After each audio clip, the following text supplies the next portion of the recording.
అవాజీ న్యూస్కు స్వాగతం. నేను జ్యోతి. ముందుగా హెడ్లైన్స్ చూద్దాం. రాష్ట్ర వ్యవసాయ సహకార సంఘాలను ప్రైవేటు పరం చేయొద్దు. రైతు భరోసా కేంద్రాలను విలీనం చేస్తూ గత ప్రభుత్వం 1964 సహకార చట్టానికి చేసిన సవరణలు రద్దు చేయాలి.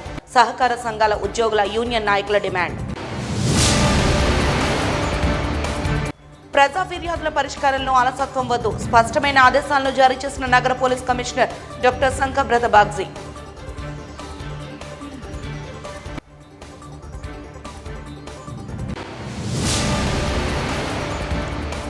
విశాఖ ఉక్కుకు కేంద్రం ప్రకటించిన ప్యాకేజీపై వెల్లువెత్తుతున్న విమర్శలు. ప్రజలను మభ్యపెట్టేందుకే ప్యాకేజీల డ్రామాలంటూ మండిపడ్డ శాసనసభ ప్రతిపక్ష నేత బొత్స సత్యనారాయణ, ఉత్తరాంధ్ర ప్రజా సంస్థ కన్వీనర్ రమణమూర్తి. ఇక వివరాల్లోకి వెళ్తే, ఆంధ్రప్రదేశ్ రాష్ట్ర వ్యవసాయ సహకార సంఘాలను ప్రైవేటు పరం చేయవద్దని, సంఘాల ఉద్యోగుల సమస్యలు పరిష్కరించాలని డిమాండ్ చేస్తూ సోమవారం జిల్లా కలెక్టర్ కార్యాలయం వద్ద ధర్నా చేపట్టారు. ఈ సందర్భంగా జిల్లా సహకార సంఘాల ఉద్యోగుల యూనియన్ నాయకులు మాట్లాడుతూ VSCSలో 50% వాటాలను ప్రైవేటు వ్యక్తులకు, కంపెనీలకు ఇస్తూ రైతు భరోసా కేంద్రాలను PACSలను విలీనం చేస్తూ గత ప్రభుత్వం 1964 సహకార చట్టానికి చేసిన సవరణలను రద్దు చేయాలని డిమాండ్ చేశారు. ఇప్పటి వరకు రైతుల భాగస్వామ్యంతో నిర్వహించబడే సహకార సంఘాలు ప్రైవేటు వ్యక్తుల, కంపెనీల ఆధిపత్యంలోనికి వెళ్లకూడదన్నారు. రైతులు మాత్రమే సహకార సంఘాలలో యాజమాన్యులుగా ఉండాలని కోరారు. షేర్ ధనంపై కనీసం 6% డివిడెంట్ లేదా వడ్డీ చెల్లించాలని ఆదేశాలు జారీ చేసినప్పటికీ ఏ జిల్లా సహకార కేంద్ర బ్యాంకు చర్యలు తీసుకోలేదన్నారు.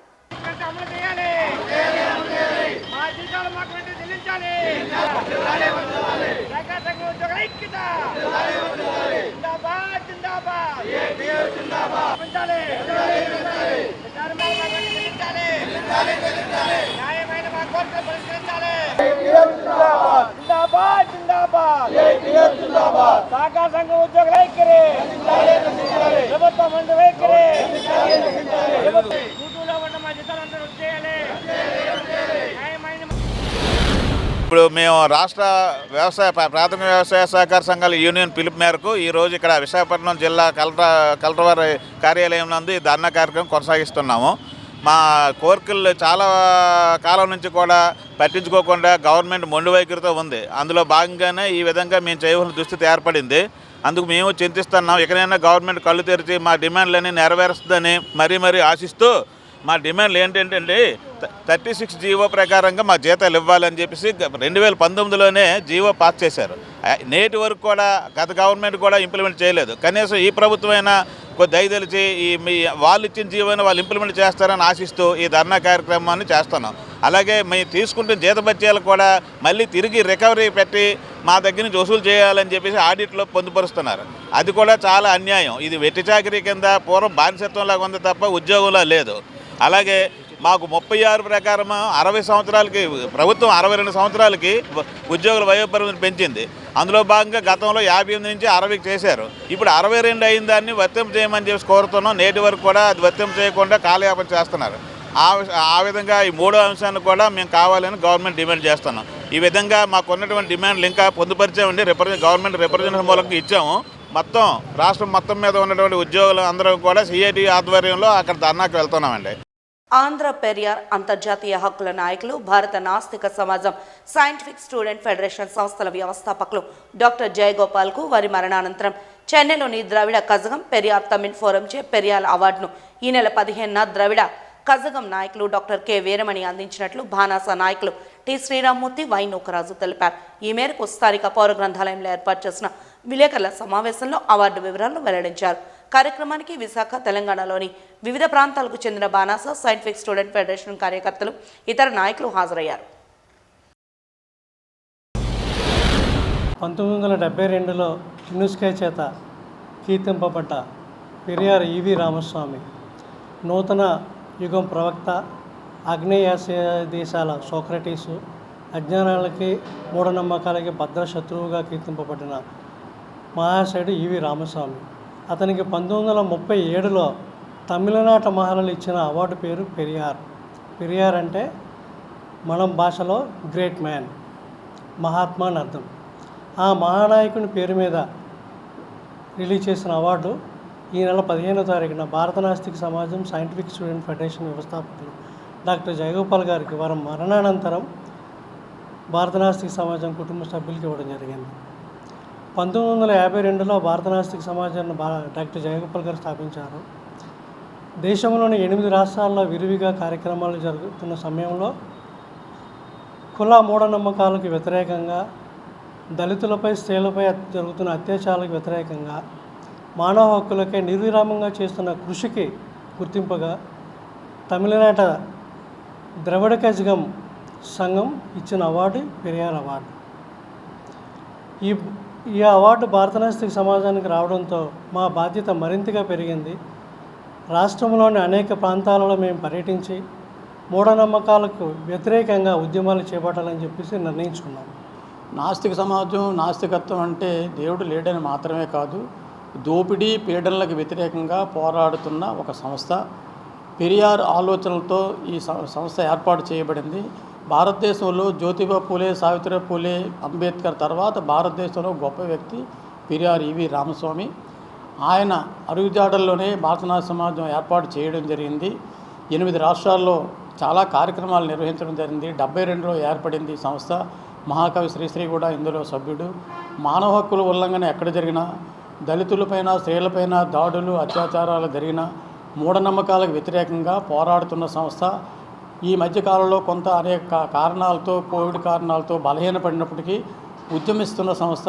సామాజిక అంశాలే మా ఎజెండాగా మేము ముందుకు తీసుకెళ్తున్నాం. దేవుడు, నాస్తికత్వం మాత్రమే కాదు, అనేక సామాజిక అంశాలు మన ముందు ఉన్నాయి. పరిష్కారం కాని సామాజిక అంశాలు, ఈ సామాజిక అంశాల మీద పరిష్కారానికి కృషి చేస్తున్నాం. అదే సమయంలో ప్రభుత్వానికి విజ్ఞప్తులు చేస్తున్నాం. పలానా సామాజిక అంశాన్ని మీరు పరిష్కరించవలసింది, పరిష్కరించాలి. రాజ్యాంగం ఆర్టికల్ 21 జీవించే హక్కుకు భరోసా ఇచ్చింది. దానికి అనుగుణంగానే ప్రజలందరూ జీవించే హక్కుకు మీరు భరోసా ఇవ్వాలి, జీవించే హక్కు కోసం కృషి చేయాలి, భరోసా ఇవ్వండి అని ప్రభుత్వానికి విజ్ఞప్తులు చేస్తున్నాం. మూఢనమ్మకాల నిర్మూలనకి, కుల నిర్మూలనకి, సాంఘిక మత ఛాందస దురాచారాలకు వ్యతిరేకంగా ఉద్యమిస్తున్న సంస్థ. ఈ మేరకు పెరియార్ అవార్డు జయగోపాల్ గారికి రావడం మా మీద మంచి బాధ్యతలు ఇంకా పెంచింది. ఈ అవార్డు రావడం పట్ల హర్షం ప్రకటిస్తున్నాం. సోదర సంఘాలు కూడా దీనిపై స్పందించాయి, హర్షం ప్రకటించాయి. వారందరికీ అభినందనలు. మీడియా మిత్రులకు కూడా రాష్ట్ర ప్రభుత్వం ప్రతిష్టాత్మకంగా నిర్వహిస్తున్న ప్రజా సమస్యల పరిష్కార వేదికకు 92 వినతులు వచ్చినట్లు నగర మేయర్ గొలగని హరివెంకటకుమారి పేర్కొన్నారు. సోమవారం జీవీఎంసీ ప్రధాన కార్యాలయంలోని పాత సమావేశ మందిరంలో GVMC commissioner doctor P Sampath కుమార్తో కలిసి ప్రజా సమస్యల పరిష్కార వేదికలో ఆమె పాల్గొన్నారు. ఈ సందర్భంగా ఆమె మాట్లాడుతూ ప్రజా సమస్యల పరిష్కార వేదిక కార్యక్రమానికి జీవీఎంసీకి సంబంధించి 92 అర్జీలు, ఫిర్యాదులు స్వీకరించగా కార్యక్రమంలో అదనపు కమిషనర్ ఆర్ సోమనారాయణ, ప్రధాన వైద్యాధికారి డాక్టర్ ఈఎన్వి నరేష్ తదితరులు పాల్గొన్నారు.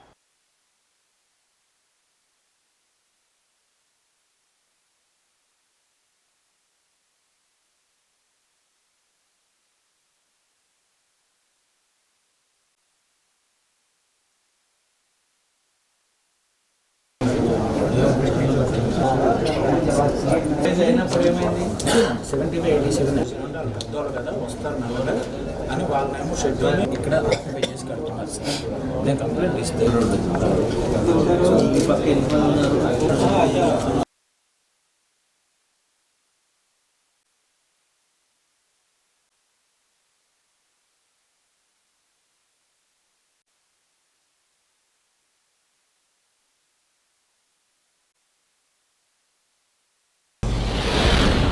టూ బై 85, ఆ తర్వాత 70/87గా రివైజన్ లేఅవుట్ అండి. దాంట్లో పార్క్ కోసం మేము కేటాయించినటువంటి స్థలాన్ని ఇతరులు ఆక్యుపై చేస్తున్నారు, ఆ పక్కన ఉన్న సైట్ వాళ్ళు. దాంట్లో కాంపౌండ్ వాళ్ళు షెడ్డు కడుతున్నారని చెప్పి నేను 16/12/2024న జీవీఎంసీ వారి దృష్టికి తేవడం జరిగింది. అప్పుడు అక్కడ ఫీల్డ్ స్టాఫ్ ఎవరైతే సచివాలయ సిబ్బంది అటెండ్ అయ్యారో వాళ్ళు ఆ రోజు మధ్యాహ్నం సైట్ విజిట్ చేసి మా దగ్గర ప్లాన్ లేదంటే నేను ప్లాన్ కాపీ కూడా ఇవ్వడం జరిగింది. అయినప్పటికీ కూడా వాళ్ళు అక్కడ జరుగుతున్న కన్స్ట్రక్షన్స్ని ఆపకుండా అది 2041 మాస్టర్ ప్లాన్ కూడా ఏదైతే రిలీజ్ చేసిందో దాంట్లో పార్కుగా చూపించడం లేదు. కాబట్టి మేము వాళ్ళని కూడా కాగితాలు పిలిచాము అని చెప్తున్నారు. నేను వాళ్ళని అడిగింది ఏంటంటే, మీరు కాగితాలు ఇన్వైట్ చేశారు బాగానే ఉంది తెమ్మని, ఈలోపు వర్క్ ఆపించండి అనేసి అడిగాను. వాళ్ళు షెడ్డే కట్టుకుంటున్నారు కదా అన్నారు. షెడ్కైనా సరే జీవీఎంసీ లిమిట్స్ ప్రకారం మన పర్మిషన్ కంపల్సరీ ఉండాలి, షెడ్కైనా కాంపౌండ్ వాళ్ళకైనా. అది కూడా ఆపకుండా వాళ్ళ కంటిన్యూ చేసుకునే అవకాశాన్ని ఇచ్చారు ఫీల్డ్ స్టాఫ్. కాబట్టి మళ్ళీ కమిషనర్ గారి దృష్టికి ఈ విషయాన్ని తీసుకొచ్చాము. అదేవిధంగా ఉడా వారికి మేము డిసెంబర్ నెలలోనే ఈ పార్క్ కింద నోటిఫై చేయండి 2041లో ఈ ప్లాన్ ప్రకారం అని ప్లాన్ కాపీని ఇవ్వడం జరిగింది. అలాగే నోటిఫై చేయమని స్పందన కార్యక్రమంలో కోరడం జరిగిందండి. ఇప్పుడు మళ్ళీ అదే పార్కు కంటిన్యూషన్ అయిపోతుంది. దాదాపు 1500 నుంచి 2000 గజాల పార్క్ అది. దాన్ని సొసైటీ కోసం రక్షించడం కోసం, అది ప్రజల ఉపయోగార్థం ఉండాల్సినటువంటి పార్కు, ప్రజా ప్రయోజనాల కోసం వచ్చిన పార్కు ఈ విధంగా ఆక్యుపై చేస్తుంటే సరైన చర్యలు తీసుకోకపోతే ఇంకా ఇతరమైనటువంటి ప్రాంతాలు కూడా ఆక్యుపేషన్కి గురవుతాయి. కాబట్టి అధికారులందరినీ వెంటనే ఈ విషయంపై స్పందించి తగు చర్యలు తీసుకోవాల్సిందిగా కోరుతున్నాను.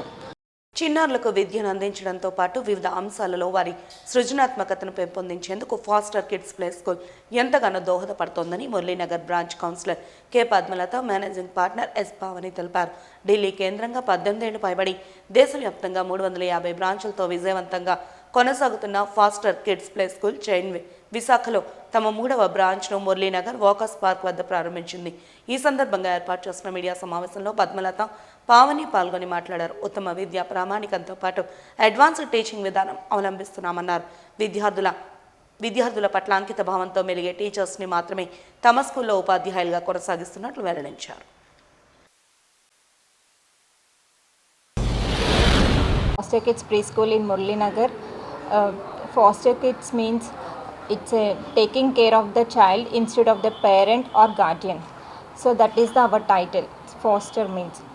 So Foster Kids School Preschool inspected in 2003. It's been 21 years.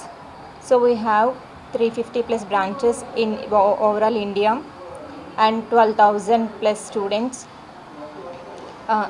Nowadays early education is very important because most of the families are nuclear families, so no one is and both the parents are working, so no one is there to teach the moral values and how to respect the elders in their homes. So అందుకని చెప్పేసి మనము పిల్లల్ని pre స్కూల్కి అలాంటివి పంపిస్తుంటే ఏంటంటే pre స్కూల్లో అన్నీ కూడా నేర్పిస్తారన్నమాట. అంటే పిల్లలకి ఎలా ఒక షేరింగ్ ఎలా చేసుకోవాలి, నెక్స్ట్ వాళ్ళకి మారల్ వాల్యూస్ అయినా సరే ఎల్డర్స్తో ఎలా రెస్పెక్ట్ఫుల్గా బిహేవ్ చేయాలి, ఇలాంటివన్నీ ప్రీ స్కూల్లో టీచ్ చేస్తూ ఉంటారు. సో అంతేకాకుండా వాళ్ళకి ప్రీ స్కూల్స్ పంపించడం వల్ల ఏం జరుగుతుందంటే బ్రెయిన్ డెవలప్మెంట్, లాంగ్వేజ్ డెవలప్మెంట్ అలాంటివన్నీ కూడా జరుగుతూ ఉంటాయి మనకి. So brain development, language development, fine motor skills, gross motor skills ఇవన్నీ కూడా డెవలప్ అవుతూ ఉంటాయి. So coming to the Foster Kids school, our curriculum is designed by multiple experts. Foster Kids మేము ఇక్కడ పిల్లలకి మారల్ వాల్యూస్ నేర్పిస్తామండి. ఎడ్యుకేషన్తో పాటు ఎడ్యుకేషన్ చాలా important. దాంతోపాటు పెద్దలకి రెస్పెక్ట్ ఎలా ఇవ్వాలి, అలాగే షేరింగ్. ఇప్పుడు పిల్లలకి షేరింగ్ అనేది అస్సలు తెలియదు, సో షేరింగ్ నేర్పిస్తాం. నెక్స్ట్ పిల్లలకి యాక్టివిటీస్, చాలా యాక్టివిటీస్ మేము స్కూల్లో అరేంజ్ చేసామండి. నెక్స్ట్ ప్లే టూల్స్ కూడా పిల్లలకి సేఫ్టీ ఇంపార్టెంట్ కాబట్టి ప్లే టూల్స్ని కూడా పిల్లలకి ఎక్కడ హానికరం లేకుండా జాగ్రత్తగా అరేంజ్ చేసామండి. అలాగే ఆయమ్మల దగ్గర నుంచి టీచర్స్ కూడా బీటెక్ చేసిన వాళ్ళు కాకుండా ఆల్రెడీ పెళ్ళైపోయి మదర్స్ అయిన వాళ్ళని, ఎక్స్పీరియన్స్ ఉన్న వాళ్ళని టీచర్స్గా తీసుకుంటున్నాం. ఎందుకంటే పిల్లల్ని కేరింగ్ అన్నది వాళ్ళకి మదర్స్ కాబట్టి బాగా తెలుస్తుందని టీచర్స్ని ఎక్స్పీరియన్స్ ప్లస్ పిల్లలు ఉన్న వాళ్ళని తీసుకుంటున్నాం. స్కూల్లో హైజీన్ బాగా మెయింటైన్ చేస్తామండి, చాలా ఇంపార్టెంట్. ఫాస్టర్ కిడ్స్ అంటేనే అండి, ఫాస్టర్ అంటే భద్రత అండ్ రక్షణ. సో పిల్లలు తల్లిదండ్రుల దగ్గర ఎంత భద్రతగా రక్షణగా ఉంటారో, సో మా స్కూల్లో కూడా మేము పిల్లలకి ఆ భద్రతని, రక్షణని ఇస్తాం. నగరంలోని పలు కళాశాలల్లో గెస్ట్ లెక్చరర్స్గా పనిచేస్తున్న అధ్యాపకులకు 5 నెలల జీతభత్యాల బకాయిలను వెంటనే విడుదల చేయాలని అధ్యాపకురాలు కనకంబ డిమాండ్ చేశారు. ఈ మేరకు తమ బాధను తెలిపేందుకు జిల్లా కలెక్టరేట్లో నిర్వహిస్తున్న పీజీఆర్ఎస్ కార్యక్రమంలో జిల్లా కలెక్టర్కు వినతి పత్రాన్ని అందించినట్లు తెలిపారు. ఈ సందర్భంగా వారు మీడియాతో మాట్లాడుతూ రాష్ట్ర వ్యాప్తంగా గెస్ట్ లెక్చరర్స్ అందరికీ బకాయి జీతాలను పండగ ముందే చెల్లించినట్లు గుర్తు చేశారు. కానీ విశాఖ జిల్లాలో మాత్రం అధ్యాపకులకు నేటికి బకాయిలు చెల్లించకపోవడం ఎంతవరకు న్యాయమని ప్రశ్నించారు. మా యొక్క కష్టాన్ని ఎప్పటి నుంచో కలెక్టర్ గారికి విన్నవించుకుందాము అనుకుంటున్నాము. కానీ ఏదో ఒక రోజు మా బతుకుల్లో వెలుగు నింపుతారేమో అన్న ఆశతో ఇప్పటి వరకు ఎదురు చూసాం సార్. మాకేంటంటే అప్పట్లోని కాంట్రాక్టు లెక్చరర్స్ అనేది సార్, మీకు ముందుగా అంటే మీడియా మిత్రులకు అందరికీ కూడా నేను నమస్కారాలు తెలియజేస్తున్నాను. మీరందరూ కూడా మాకేంటంటే మా సమస్యను పై వరకు తీసుకెళ్తారనే ఉద్దేశంతోనే మేము మనసు ఇప్పి చెప్పాలని అనుకుంటున్నాం సార్. 2012లోని కాంట్రాక్ట్ వ్యవస్థ అనేది రద్దు చేశారు సార్. అప్పట్లో కాంట్రాక్ట్ వాళ్ళని తీసుకునేవాళ్ళు. ఆ తీసుకున్న తర్వాత రద్దు అయిన తర్వాత 2013 నుంచి కొన్ని డిస్ట్రిక్ట్లో ఒక 5-6 కాలేజీల లెక్కని నాన్ శాంక్షన్ కాలేజీలు గవర్నమెంట్ వాళ్ళు స్థాపించడం జరిగింది. అప్పటి నుంచి కూడా గెస్ట్ లెక్చరర్స్ని తీసుకోవడం స్టార్ట్ చేశారు సార్. ఆ గెస్ట్ లెక్చరర్స్ అనేది 2013 ఒక జీవోని పాస్ చేశారు. అప్పటి నుంచి గెస్ట్ని తీసుకొని వాళ్ళకి ఏంటంటే ఇయర్లీ ఒక 8 months 9 months తీసుకొని వాళ్ళకి శాలరీస్ అనేవి ఇస్తూ ఉండేవారు. అప్పట్లో ఏంటంటే శాంక్షన్డ్ కాలేజ్ నాన్ శాంక్షన్డ్ కాలేజీలో కొన్ని బడ్జెట్ ఉండే సార్. ఆ బడ్జెట్ నుంచి కొంతవరకు రిలీజ్ చేసేవారు. కరోనా వచ్చిన టైంలో ఏం చేశారంటే 2021-20లోని కూడా మాకు శాలరీస్ ఇవ్వలేదు సార్. తర్వాత 2021లో కూడా శాలరీస్ ఇవ్వలేదు. కానీ ఏంటంటే అప్పుడు మాకు గౌరవ భృతి కింద 10,000 రూపాయలు ప్రకటించారండి 2014లోని. ఆ 2014 నుంచి ఇప్పుడు 25 వరకు కూడా ఆ గౌరవ భృతి అనేది మాకు ఆ 10,000 ఉంది. ప్రతి ఒక్కళ్ళు సంస్థలో పనిచేస్తున్న వాళ్ళ కాంట్రాక్ట్కి ఎంటీఎస్కి అందరికీ శాలరీస్ అయితే పెంచుతున్నారు. కానీ మా గెస్ట్లకు మాత్రం ఎటువంటి శాలరీస్ పెరుగుదల అనేది లేదు సార్. ఈ 11 సంవత్సరాల నుంచి కూడా మేము అదే జీతానికి పనిచేస్తున్నాము. అవి కూడా మేము పిల్లలతో ఉన్నాం సార్. సకాలంలో మాకు అవి విడుదల అనేది కావడం లేదు. దానివల్ల మేము చాలా ఇబ్బందులు పడుతున్నాము. ఇదే విషయాన్ని మేము కమిషనర్ మేడం గారికి తెలియజేయడం జరిగింది. ఆ మేడం గారు ఏంటంటే కొంత బడ్జెట్ రిలీజ్ చేసి పండగకి ఏదో వీళ్ళు బిల్లులు పెట్టండి అని కొంతవరకు శాంక్షన్ చేశారనే విషయం మాకు తెలిసింది సార్. ఆ అమౌంట్ వైజాగ్లో అంటే ఏపీ మొత్తం మీద కూడా ప్రతి ఒక్క జిల్లాలోని కూడా శాలరీస్ 5 ఏళ్ళు శాలరీస్ ఒకేసారి పెట్టి అందరూ కూడా భోగి రోజు అందరికీ క్రెడిట్ అయ్యేటట్టుగా చేశారు. కానీ మేము వైజాగ్ జిల్లాలో పనిచేస్తున్న గెస్ట్లు మాత్రం మేము వర్క్ చేయలేదనుకుంటున్నారో డివిఓ మేడం గారు, లేకపోతే మేము కాలేజీలకు వెళ్ళలేదనుకుంటున్నారో మాకు అర్థం కావట్లేదు సార్. ఈ 5 ఏళ్ళ జీతాలు కూడా మాకు అసలు క్రెడిట్ అవ్వలేదు, ₹1 కూడా ఈ రోజుకి. మేము పండుగని పిల్లలతో ఎలా సెలబ్రేట్ చేసుకోవాలో కూడా మాకు అర్థం కాలేదు సార్. చాలా ఇబ్బందులు పడుతూ ఆ విషయాన్ని మేము కలెక్టర్ గారికి విన్నవించుకుందామని ఉద్దేశంతో మేము ఇక్కడికి వచ్చాం సార్. ప్రతి సోమవారం పోలీస్ కాన్ఫరెన్స్ హాల్లో నిర్వహిస్తున్న ప్రజా సమస్యల పరిష్కార వేదికకు నేడు 100 ఫిర్యాదులు రావడం జరిగింది. ప్రజా ఫిర్యాదుల పరిష్కార వేదిక కార్యక్రమంలో అలసత్వం వహించవద్దని అధికారులకు స్పష్టమైన ఆదేశాలను జారీ చేశారు నగర police commissioner doctor Sankhabrata Bagchi.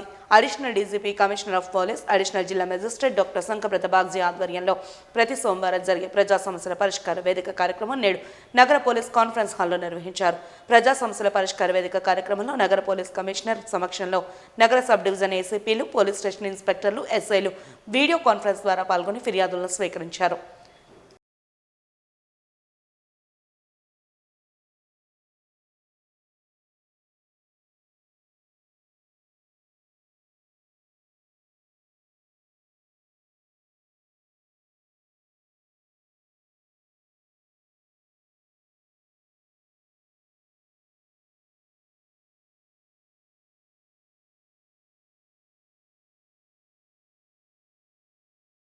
Visakha steel ప్లాంట్కు కేంద్రం కేటాయించిన 11,440 కోట్ల రూపాయల నిధులను సద్వినియోగం చేసుకుని అభివృద్ధి బాటలో పయనించాలని, తగు చర్యలు ఎందుకు చేపట్టాలని జిల్లా కలెక్టర్కు వినతి పత్రాన్ని అందించినట్లు విశాఖ జిల్లా బీజేపీ నాయకులు రాంబాబు తెలిపారు. ఈ మేరకు జిల్లా కలెక్టరేట్లో నిర్వహిస్తున్న ప్రజా సమస్యల పరిష్కార వేదిక కార్యక్రమంలో పాల్గొని జిల్లా కలెక్టర్కు వినతి పత్రాన్ని అందించినట్లు తెలిపారు.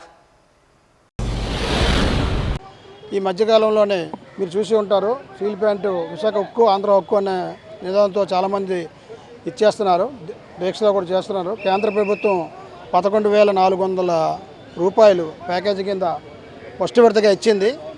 ఇది ఫస్ట్ విడత మాత్రమే, అలా దపదపాలకు కూడా ఇస్తారు.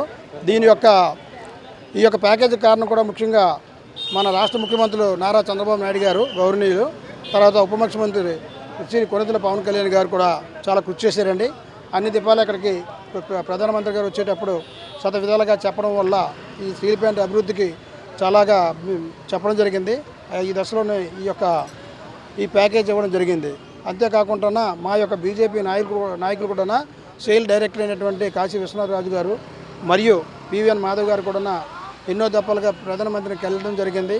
అంతకుముందు కూడా మన ఎంపీగా ఉన్నటువంటి మా హరిబాబు గారు కూడా కొన్ని చేశారండి. మీకు తెలిసి ఉంటుంది. ఈరోజు విశాఖపట్నం ఏదంటే రైల్వే స్టేషన్కి వెళ్తే చూసి ఉంటారు ఎన్ని అభివృద్ధి కార్యక్రమాలు చేస్తున్నారు. కానీ మేము ఇంత చేసినా కూడా ఎవరు కూడా అమౌంట్ ఏంటంటే ఉత్పత్తి కోసం అభివృద్ధి చేయడానికి ఇచ్చారండి. ఫస్ట్ మేము కలెక్టర్కి వచ్చిన దాన్ని ఆ ఇచ్చిన యొక్క ప్యాకేజీ యొక్క డబ్బు అమౌంట్ని అభివృద్ధి కోసం ఇది ఖర్చు పెట్టి ఇంకా అభివృద్ధి చేయాలనుకుని కూడా నేను కలెక్టర్ గారికి ఆర్డర్ ఏంటి సార్ అంటే కలెక్టర్ గారు సానుకూలంగా స్పందించి అలాగేనమ్మా చాలా మంచి పని మంచిగా ఇచ్చారనుకుని చెప్పి తీసుకోవడం జరిగింది. ఆయన కూడా సంబంధిత పిలిపి లెటర్ పిలిపించి ఇవ్వడం కూడా జరిగిందండి. ఇదిలా ఉండగా ప్రజా సమస్యల పరిష్కార వేదిక పబ్లిక్ గ్రీవెన్స్ రెడ్యూసల్ సిస్టంలో వచ్చిన అర్జీలను 24 గంటల్లోపు ఓపెన్ చేసి పూర్తి స్థాయిలో విచారణ చేపట్టి పునరావృతం కాని విధంగా సంతృప్తికరమైన నాణ్యమైన పరిష్కారాన్ని చూపాలని జిల్లా కలెక్టర్ ఎంఎన్ హరీంద్ర ప్రసాద్ జిల్లా అధికారులను ఆదేశించారు. ప్రజా సమస్యల పరిష్కార వేదిక కార్యక్రమం సోమవారం కలెక్టర్ కార్యాలయ సమావేశ మందిరంలో కలెక్టర్ అధ్యక్షతన జరిగింది. ఈ సందర్భంగా కలెక్టర్ జిల్లాలో వివిధ ప్రాంతాల నుండి విచ్చేసిన అర్జీదారుల సమస్యలను వింటూ అర్జీలను స్వీకరిస్తూ సంబంధిత అధికారులకు ఎండార్స్ చేసి శాశ్వత పరిష్కారానికి తగిన చర్యలు తీసుకోవాలని అధికారులను ఆదేశించారు.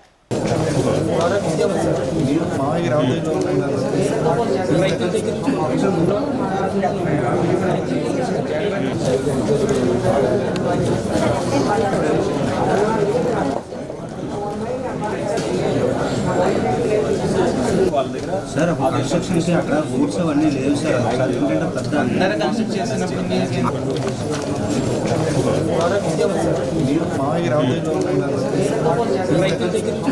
కేంద్రం స్టీల్ ప్లాంట్కు ప్రకటించిన ప్యాకేజీ కేవలం ప్రజలను మభ్యపెట్టడానికి మాత్రమేనని ఎమ్మెల్సీ బొత్స సత్యనారాయణ అన్నారు. విశాఖ లాసన్స్ బే కాలనీ ఎమ్మెల్సీ క్యాంప్ కార్యాలయంలో నిర్వహించిన మీడియా సమావేశంలో ఆయన మాట్లాడారు. ఈ సందర్భంగా ఆయన మాట్లాడుతూ ప్రభుత్వం ప్రకటించిన నిధులు కేవలం ప్రజలను మభ్యపెట్టడానికి మాత్రమేనని, అదేవిధంగా ప్రైవేటీకరణ చేయబోమని అధికారులు కానీ ముఖ్యమంత్రి కానీ ప్రధానమంత్రి కానీ మాట్లాడడం లేదని అన్నారు. రానున్న రోజుల్లో స్టీల్ ప్లాంట్ ప్రైవేటీకరణ చేస్తే ఉద్యమాలు ఉధృతం చేస్తామని అన్నారు. సమావేశంలో మాజీ ఎమ్మెల్యే కర్ణం ధర్మశ్రీ, విశాఖ నగర వైసీపీ అధ్యక్షులు గుడివాడ అమర్నాథ్ తదితరులు పాల్గొన్నారు.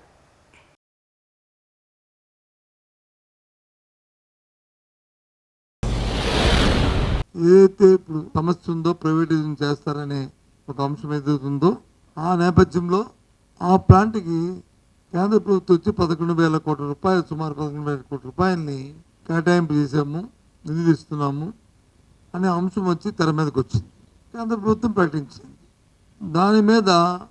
దానిపై పరిపరి అన్ని పార్టీల తాలూకా వారి అభిప్రాయాలు వరకు ఉన్నాయి. ఎవరి పార్టీ అభిప్రాయాలు వరకు ఉన్నాయి. మా పార్టీ అభిప్రాయాన్ని మొన్న మా పార్టీ అధ్యక్షుడు, మా విశాఖ జిల్లా పార్టీ అధ్యక్షుడు మా అమర్నాథ్ ఆయన చెప్పకనే చెప్పారు. ఇదేదో వేణీళ్ళు చన్నీళ్ళగా ఉన్నదండి, కానీ దీని మీద మాకు చాలా అనుమానాలు ఉన్నాయి. ఈ ఫ్యాక్టరీని దివాలా తీస్తున్న ఈ సందర్భంలో నాకు కొందరు పెద్దలతో మేధావులతో మాట్లాడినప్పుడు వాళ్ళు చెప్పిన విషయం ఏంటంటే అది ఎన్సీఎల్టీకి వాటికి పోకుండా దీన్ని కాపాడుతూ తదుపరి దీన్ని ప్రైవేటైజేషన్ చేసే ఆలోచన ఉన్నట్టుగా ఉన్నది. ఒకవేళ కాకపోతే నిన్న కాక మొన్నే ప్రధానమంత్రి గారు స్వయాన్న విశాఖపట్నం వచ్చినప్పుడు, ముఖ్యమంత్రి గారు ఆ వేదిక మీద ఉన్నప్పుడు, ఉప ముఖ్యమంత్రి గారు ఆ వేదిక మీద ఉన్నప్పుడు, కూటమి నాయకులందరూ ఉన్నప్పుడు వారు అడగడము వీరు చెప్పడం అనేది జరిగే అంశం కదా. దానివల్ల మేలు మంచి జరిగితే చెప్పేవారు కదా. చెప్పలేదు కాబట్టి ఆ తర్వాత జరిగిన ఈ పరిణామాలు చూస్తుంటే దీని మీద మాకు అనుమానం ఉన్నాయి. అందుకే మేధావులతో చర్చించాలని చెప్పి మా అధ్యక్షుడు 3 రోజుల కింద చెప్పడం జరిగింది. ఆ తదుపరి నిన్న మొన్న జరుగుతున్న పరిణామాలు చూస్తే మేధావులు కానీ, లేకపోతే కార్మిక సంఘాలు కానీ, లేకపోతే ఉద్యోగులు కానీ, లేదు ప్రజా సంఘాలు కానీ అందరూ కూడా ఏదైతే మా అధ్యక్షుడు మా అమర్నాథ్ ఏదైతే ఆ రోజు వ్యక్తపరిచిన సందేహాలు ఉన్నాయో దాన్నే దూపరుస్తున్నట్లు సందర్భాలు ఉన్నాయి. కానీ నిన్న చూస్తే విశాఖపట్నానికి సంబంధించిన ప్రధాన నాయకులందరూ, ప్రతినిధులు అందరూ వారు ఒక కామన్ స్టేట్మెంట్ ఒకటి ఇవ్వడం జరిగింది. అందరూ కలిసి, అందులో కొద్ది సీనియర్ ప్రధాన నాయకులు కూడా ఉన్నారు. మరి మీరు చెప్తున్న ఈ మాటని ప్రైవేటీకరణ జరగదు అని చెప్పని నిన్న జరిగిన అమిత్ షా వచ్చిన మీటింగ్లోకి, ఇవాళ జరిగిన మీటింగ్లో కానీ మీరు ఇచ్చారు, సంతోషపడ్డారు. కానీ దీన్ని మీరు ఆపారనే మాటను ఎందుకు చెప్పట్లేదు? ఎందుకు ముఖ్యమంత్రి గారు కానీ లేకపోతే హోంమంత్రి కానీ ఆ నాయకులు కానీ వాడుతో ఆ నోటితో ఎందుకు తెప్పించట్లేదు? ఇది సమస్య లేదు, దీని గురించి మీరు ఆలోచన పెట్టుకోక్కర్లేదు అనే అంశాన్ని ఎందుకు చెప్పలేదు? నిన్న ఈ ప్రకటన చేసినప్పుడు ఎవరైతే ఉక్కు శాఖ మంత్రి ఉన్నారో వారు ఒక మాట చెప్పారు, ఇది దీపం పథకంలో భాగంగా ఆ రోజే 21లోనే దీని వచ్చి ప్రైవేటిజం చేద్దామని చెప్పి మేము నిర్ణయం తీసుకున్నాం. కానీ ఆనాడు రాష్ట్ర ప్రభుత్వం దీన్ని వ్యతిరేకించింది. ఇది చేయడానికి వీల్లేదని చెప్పి తీర్మానం చేసింది. ఆ నేపథ్యంలో మేము దాన్ని ఆ రోజు చేయడానికి సాహసించలేదు మేము అని చెప్పుకొచ్చిన విషయాన్ని కూడా ఒకసారి గుర్తు చేస్తున్నాను. ఎందుకు ఈ ముసుగులో ఈ మాటలు, ఎందుకు నిస్సంకోచంగా ఒక అథారిటీగా ఒక క్లారిటీగా కేంద్రం నుంచి వచ్చిన మా ప్రధానమంత్రి గారు కానీ లేదు అందరూ అనుకున్నట్లున్న రెండవ స్థానంలో ఉంటున్న హోంమంత్రి గారు కానీ వాళ్ళ సమక్షంలో ముఖ్యమంత్రి గారు కానీ ఎందుకు మాట్లాడలేదు ఈ విషయాన్ని, ఈ సందర్భాన్ని సూటిగా అడుగుతున్నాం.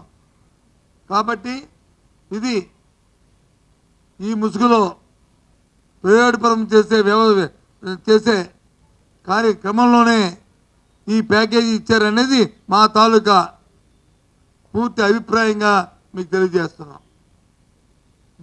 ఈ అభిప్రాయం దీని ద్వారా మేము కేంద్ర రాష్ట్ర ప్రభుత్వాల మీద చెప్తున్నాం, దయచేసి ప్రజల్ని మోసపరచకండి, మభ్యపెట్టకండి.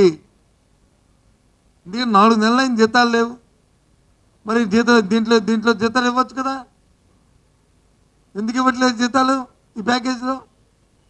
ఎందుకోసం ఆపుతున్నారు? పక్కన ఉన్న కర్ణాటక రాష్ట్రానికి వచ్చి 15,000 కోట్ల ప్యాకేజ్ ఇచ్చారు. దానికంటే 10 రెట్లున్న సామర్థ్యం ఉన్న మన ఫ్యాక్టరీకి వచ్చి 11,000 కోట్లు ఇచ్చారు. ఆకిచ్చిన 15,000 కోట్లలో ఉన్న జీతాలు కానీ బత్యాలు కానీ ఎస్టాబ్లిష్మెంట్ కానీ లేదు ముడిసలు కొనుక్కోవడానికి కానీ దేనికి ఎనీ రిస్ట్రిక్షన్ ఏమీ లేదు. ఈ ఇచ్చిన 11,000 కోట్లకి ఎన్నో నిబంధనలు పెట్టారు. ఆ నిబంధనలు ఏంటి? అప్పులు వడ్డీలు తీర్చుకోవడానికి మాత్రమే అవకాశం ఇచ్చారు. మరి ఏ రకంగా సర్వైవ్ అవుతుంది? ఏంటి మీ తాలూకా యాక్షన్ ప్లాన్? చెప్పారు కదా నాయకులందరూ, కూటమి నాయకులందరూ కూడా ప్రెస్ కాన్ఫరెన్స్ పెట్టారు కదా. మీరు ఇవ్వండి కార్యాచరణ, మీరు చెప్పండి కార్యాచరణ. నేను ఆశ్చర్యపోయాను. అందులో ఒకరిద్దరు నాతో కొలీగ్స్ ఉన్నారు, అందులో సీనియర్ నాయకులు ఉన్నారు.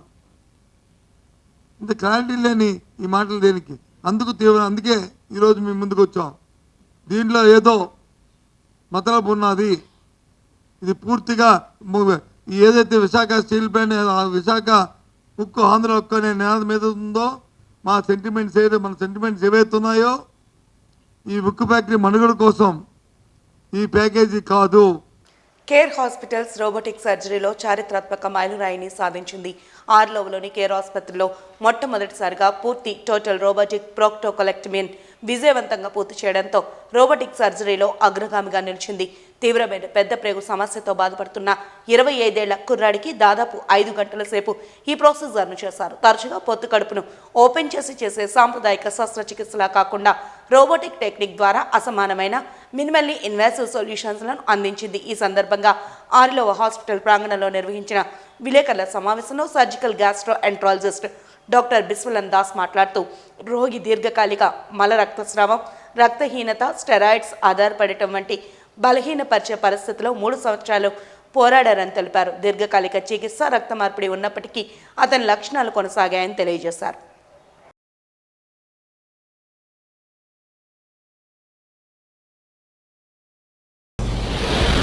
ఇది ఒక ఇన్ఫ్లమేటరీ బౌల్ డిసీజ్ అండి, అల్సరేటివ్ కొలైటిస్ అనేది. దాంట్లో జనరల్గా బాడీ ఇమ్యూనిటీ ఓవర్గా రెస్పాండ్ అయిపోవడం వల్ల ఈ ప్రాబ్లమ్స్ వస్తూ ఉంటాయి. సో దాన్ని సప్రెస్ చేయడానికి స్టెరాయిడ్స్ ఇవ్వాలి. సో అలా అబ్బాయి 3 ఇయర్స్గా స్టెరాయిడ్స్ వాడుతూ ఉన్నాడు. వాడినప్పుడు బాగుంటుంది, మళ్ళీ ఆపేగానే మళ్ళీ బ్లీడింగ్ అవ్వడం ఇవన్నీ జరుగుతున్నాయి. సో ఈ అబ్బాయికి ఎవరో చెప్పారు, ఆల్రెడీ మేము ఒక పేషెంట్కి సర్జరీ చేసాం వాళ్ళ ఊర్లో అబ్బాయికి.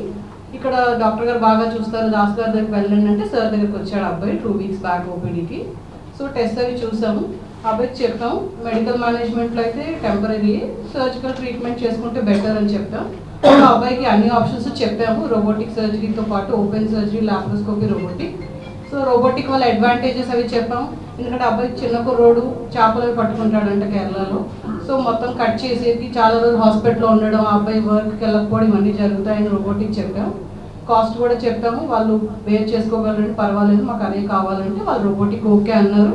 సో 2 వారాల తర్వాత లాస్ట్ వీక్ వచ్చాడు సర్జరీ కానీ అడ్మిట్ చేశాము. 3 సంవత్సరాలు అవుతుంది. ప్రతి హాస్పిటల్కి వెళ్తున్నానండి. వెళ్తుంటే పైల్స్ అనుకుని ఆపరేషన్ చేసేస్తున్నాను, ఎట్లేదు అనుకుని మళ్ళీ పంపించేస్తున్నానండి. ఒక సోమ్ హాస్పిటల్కి వెళ్ళానండి.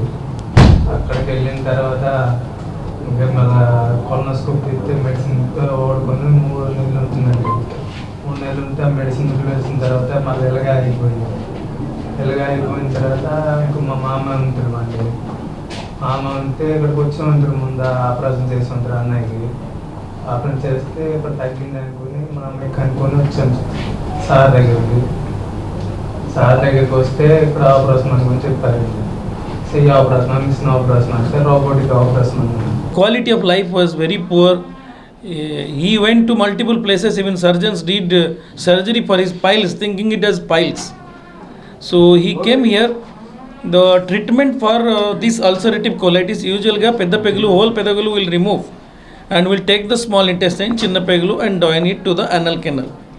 Usually it is a open surgery, and from the xiphi sternum right up to the pubis, whole we have to open. Whole pedda pegulu we have to remove, and chinna pegulu we have to join it to the last portion of the intestine, that is the anal canal. And if someone is in steroids, this big incision that will not heal. It takes months to heal. They don't go out of the hospital. So usually surgeons don't do this surgery because the results might be good. The patient has to recover from the surgery. Recovery chala difficult. Usually surgeons will be afraid not to do. But with the help of robotic surgery, this is much easy. We don't have to cut open. First time in this part of the world we didn't cut open. We only with small little holes. The robotic instruments will go. The surgeons will sit in a different place, but the instruments will work on the patients. And the instruments will work very precisely, will go to the right location. So without injuring adjacent structure, it will remove the whole large intestine. With the machines, the joining between the large and small will be done without cutting open again. And at the end, you can see in day 7, the patient is walking around, roaming around, and is ready to go home, eating well. He does not have to take any more steroids because, as you know, already the disease bad part is gone. So, coming back to robotic surgery is practiced in America and South Korea for years together, in which the robot does not operate. The robotic instruments, which are very precise, they went through small teeny holes inside the abdomen painlessly. I repeat, painlessly. So they go to the exact part where is the problem, whether it is a tumor, stone, and they remove that and they come out. At the end, by the end of the day, morning I do surgery, the patients are walking and they're going to the home, and next day they are telling send us home. So there are no cutting, there are no big holes, painless, no bleeding, and they are going home next day. And everybody must be thinking chala costly, this procedure must be very costly.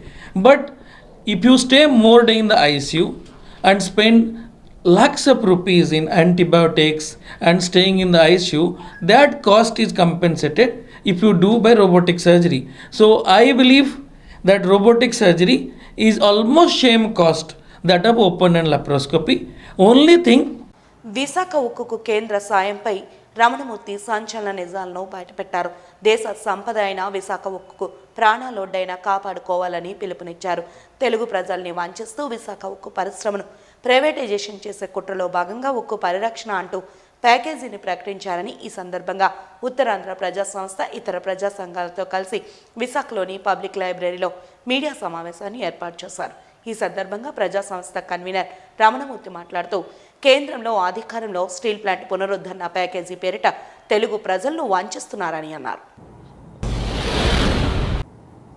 ఈ రోజున Visakhapatnam steel ప్లాంట్కి కేంద్రం ప్రకటించిన అది సహాయమో లేకపోతే ఈక్విటీనో ఏదైతేనేమి 11,400 కోట్ల రూపాయలు మేము ప్రకటిస్తున్నాం రివైవల్కి, స్టీల్ ప్లాంట్ రివైవల్కి అని చెప్పి ప్రకటించడం జరిగింది. దానికి కూటమి ప్రభుత్వంలో ఉండే పెద్దలందరూ కూడా చాలా పెద్ద ఎత్తున సంబరాలు చేసుకోవడం జరిగింది. అయితే వాస్తవంలోకి వెళ్తే చాలా దయనీయమైన పరిస్థితి కనబడుతోంది. ఈ స్టీల్ ప్లాంట్ని ప్రైవేట్ వ్యక్తులకి అమ్మేయడం కోసం ఒక కుట్రగా మేము భావిస్తున్నాం. ఇది తెలుగు ప్రజలకు చేస్తున్న దగ, మోసం, వంచన, అంతకు మించి ఏం కాదు. కేవలం కాగితాలకే పరిమితమైన ఈ సహాయం వివరాలు మీకు తెలిస్తే చాలా ఆశ్చర్యపోతారు. ఇవాళ 11,440 కోట్ల రూపాయలకి గతంలో 1,600 కోట్లు ఇచ్చారు ఎప్పుడో. ఆ ఇచ్చిన మొత్తాన్ని కూడా ఇందులో కలిపేశారు. మిగిలింది ఎంతంటే 9,800 కోట్లు. ఈ 9,800 కోట్లలో కూడా 7,350 కోట్ల రూపాయలు కేవలం బ్యాంకులకి రుణంగా చెల్లించాలి. అంటే మిగిలిన దాంట్లో 500 కోట్ల రూపాయలు 500 మంది ఉద్యోగుల్ని వీఆర్ఎస్ మీద పంపించేయాలి. దీంట్లో ఒక్క రూపాయి కూడా ఈవేళ 4 నెలల నుంచి జీతాలు ఇవ్వట్లేదు. ఈ 4 నెలల జీతాలకి ఒక్క రూపాయి కూడా ఇవ్వడానికి ఈ డబ్బు నుంచి వీల్లేదు. అంతేకాకుండా ఈవేళ ఏదైతే మనకి ముడిసరుకు కావాలో ముడిసరుకు కొనుగోలు చేయడానికి కూడా ఈ సొమ్ము నుంచి 1 రూపాయి కూడా తీయడానికి వీల్లేదు. ఇటువంటి కుట్రని ఇంత ఘోరంగా, మీకు సింపుల్ ఉదాహరణ ఏంటంటే, మోడీ గారు 15 రోజుల క్రితమే విశాఖపట్నం వచ్చారు, 8వ తారీఖున వచ్చారు. వారు వచ్చినప్పుడు నిజంగా ఎంత సహాయం చేస్తే 100 ప్రచారం చేసుకునే మోడీ గారు కూడా ఆ వేళ వేదిక మీద విశాఖపట్నం స్టీల్ ప్లాంట్కి ఇది ఇంత చేస్తున్నాం అని చెప్పి ప్రకటన ఎందుకు ఇవ్వలేకపోయారు? దాని వెనకాతల ఎంత కుట్రుందో మీరు అర్థం చేసుకోవాలి. ఏదో విధంగా భయానికి వాతావరణం క్రియేట్ చేసి దీన్ని పబ్బం గడుపుకోవడం ఏంటండి? ఈ 11,440 కోట్లు ఇచ్చారని చెప్పి ఒక్కొక్కరు సంబరాలు చేసుకుంటున్నారే. సంబరాలు ఏంటి? ఒక మేకపోతుని బలివ్వాలంటే దాన్ని ముస్తాబు చేసి బొట్టు పెట్టి దండ పెట్టి తీసుకెళ్తారు.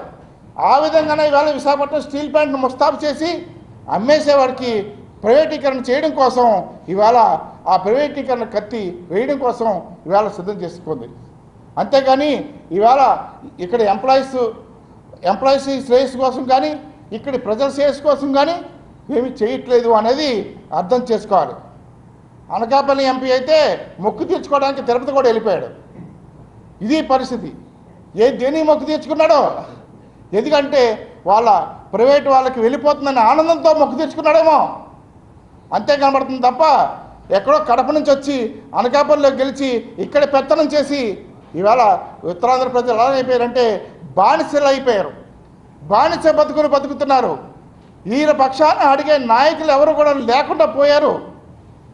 దాన్ని అలుసుగా తీసుకుని ఇవాళ కేంద్ర ప్రభుత్వం తన ఇష్టానుసారం వ్యవహరిస్తుంది. దాన్ని ఎదుర్కోవడానికి ఉత్తరాంధ్ర ప్రజా సంస్థ సిద్ధంగా ఉంది. అడిగే వాళ్ళు లేరు అనే భావన లేకుండా ప్రాణాలకు తెగించైనా సరే ఈ విశాఖ ఉక్కు ఫ్యాక్టరీని ప్రైవేటు పరం కానివ్వం అని మేము ఘంటాపథంగా చెప్తున్నాం. మీరంతా కూడా సహకరించి ఈ ఉద్యమాన్ని మరింత ఉధృతంగా చేసుకోవడానికి వీలుగా మీరందరూ సహకరించండి. మీరందరూ కూడా భాగస్వామ్యే, తెలుగు వాళ్ళే అందరూ. ఈ తెలుగు వాళ్ళ ఆత్మగౌరవాన్ని మరోసారి చాటి చెప్దాం. అందరూ కలిసి వెళ్దాం, అందరూ కలిసి ప్రయాణిద్దాం. ఏదైతే తాడో పీడో తేల్చుకుందాం.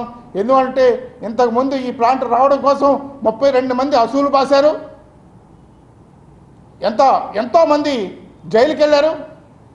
అటువంటి పరిస్థితి నుంచి ఈ ప్లాంట్ని మనం తెచ్చుకోవడం జరిగింది. ఇటువంటి ప్లాంట్ని రక్షించుకోవాల్సిన బాధ్యత మనం తరం మీద ఉందా లేదా అనేది ఒక్కసారి గుండెల మీద చేసుకొని ప్రశ్నించుకోవాలి ప్రతి ఒక్కరూ. దీనికోసం ప్రతి ఒక్కరూ ప్రతి ఇంటి నుంచి ఒకరు సైనికులుగా రావాలి. పెద్ద మహా ఉద్యమాన్ని నడిచే విధంగా మనందరం ముందుకు సాగాలి అని చెప్పి నేను విజ్ఞప్తి చేసుకుంటున్నాను. ఆర్టీసీ బస్సులో మహిళపై యాసిడ్ దాడికి పాల్పడింది ఓ యాచకుడని డీసీపీ 2 మేరీ ప్రశాంతి వెల్లడించారు. ఈ మేరకు సోమవారం కంచర్పాలెం పోలీస్ స్టేషన్లో ఏర్పాటు చేసిన మీడియా సమావేశంలో కేసు వివరాలను ఆమె వెల్లడించారు. గత ఏడాది నవంబర్ 29న రాత్రి 8:30 సమయంలో ఐటీఐ జంక్షన్ వద్ద బస్సులో నుండి దిగుతూ గోపాలపట్నం నరసింహానగర్ ప్రాంతానికి చెందిన వెంకటేష్ శ్రీనివాస్ బస్సులో ఉన్న ఒక మహిళ మీద యాసిడ్ దాడి చేసి అక్కడి నుండి వెళ్ళిపోయినట్టు ఆమె తెలిపారు.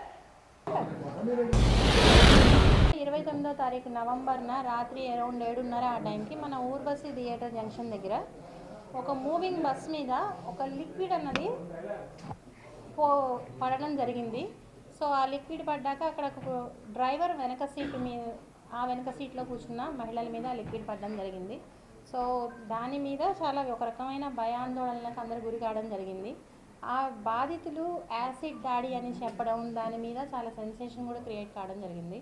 సో దాన్ని సీరియస్గా తీసుకున్న మన ఆనరబుల్ సిపి సార్ 21 టీమ్స్ని ఫామ్ చేయడం జరిగింది ఓవరాల్ ద కమిషనరేట్. సో అది ఎవరు ఏంటి ఎలా జరిగింది, ఎందుకు ఆ లిక్విడ్ని పోయడం జరిగింది, దాన్ని అన్నీ కూడా మనం వెరిఫై చేయడం కోసం. సో బాధితుల స్టేట్మెంట్ ప్రకారము ఆ రోజు ఆ బస్సు వస్తున్నప్పుడు ఆ పక్కన నుంచి ఉన్న ఒక వ్యక్తి లిక్విడ్ వాళ్ళ మీద కొంచెం ఏదో ఒక యాసిడ్ వాళ్ళ టెర్మినాలజీ ప్రకారం పోయడం జరిగిందని వాళ్ళ స్టేట్మెంట్ ఇవ్వడం జరిగింది. కాకపోతే ఇక్కడ మనకి ఎలాంటి ఆధారాలు లేని పరిస్థితి. సో సహజంగా ఎవరి మీద ఏదైనా దాడి జరిగిందంటే దానికి ఒక మోటివ్ ఉంటుంది. ఆ బాధితుల పట్ల ఎవరికైనా ఏదైనా గ్రడ్జి ఉండడం కానీ, వాళ్ళ మీద ఏదైనా వాళ్ళకు ఒక లెసన్ టీచ్ చేయడం గురించి పోయడం కానీ ఇట్లా జరుగుతూ ఉంటుంది. సో ఇది డ్రైవర్ వెనక సీట్ ఉంది కాబట్టి పోలీస్ ఇన్వెస్టిగేషన్ వరుసగా ఉన్న వాళ్ళ మీద ఎవరికైనా ఏదైనా ఇష్యూస్ ఉన్నాయా, వాళ్ళతో ఎవరికైనా గొడవలు ఉన్నాయా, మనం ఆ విక్టిమ్స్ను కూడా విచారించడం జరిగింది అన్ని రకాల యాంగిల్స్లో. But victims they were totally clueless. అసలు వాళ్ళకి ఎవరితోనూ గొడవ లేదు. అంత డ్రాస్టిక్ స్టెప్ ఒక యాసిడ్ వాళ్ళ టెర్మినాలజీలో యాసిడ్ పోసేంత ఇష్యూస్ వాళ్ళకి లేవు. మనం అంతా బ్యాక్గ్రౌండ్ చెక్ చేయడం జరిగింది. మన డ్రైవర్తో మొదలుపెట్టి వీ స్టార్టెడ్, కండక్టర్తో వీ స్టార్టెడ్, వరుసగా కూర్చున్నాం. ఎస్పెషల్లీ మహిళలు కాబట్టి ఈ కేసుని చాలా సీరియస్గా సిపి గారు తీసుకోవడం జరిగింది. సో మేమందరం కూడా ఈ కేసుని మన టీమ్స్ అంతా కూడా we try to solve it as soon as possible. But the thing is మనకి ఎట్లాంటి క్లూస్ లేవు. ఆ రోజు రాత్రి కావడం, ఎవరు చూడకుండా ఉండడం, అలాగే ఎస్పెషల్లీ బాధితులు మనకి కనీసం ఎలాంటి హింట్ కూడా ఇవ్వలేని పరిస్థితి. వాజీ న్యూస్ ముగించే ముందు హెడ్లైన్స్ మరొకసారి చూద్దాం. రాష్ట్ర వ్యవసాయ సహకార సంఘాలను ప్రైవేటు పరం చేయొద్దు. రైతు భరోసా కేంద్రాలను విలీనం చేస్తూ గత ప్రభుత్వం 1964 సహకార చట్టానికి చేసిన సవరణలు రద్దు చేయాలి. సహకార సంఘాల ఉద్యోగుల యూనియన్ నాయకుల డిమాండ్. ప్రజా ఫిర్యాదుల పరిష్కారంలో అలసత్వం వద్దు. స్పష్టమైన ఆదేశాలను జారీ చేసిన నగర police commissioner doctor Sankhabrata Bagchi.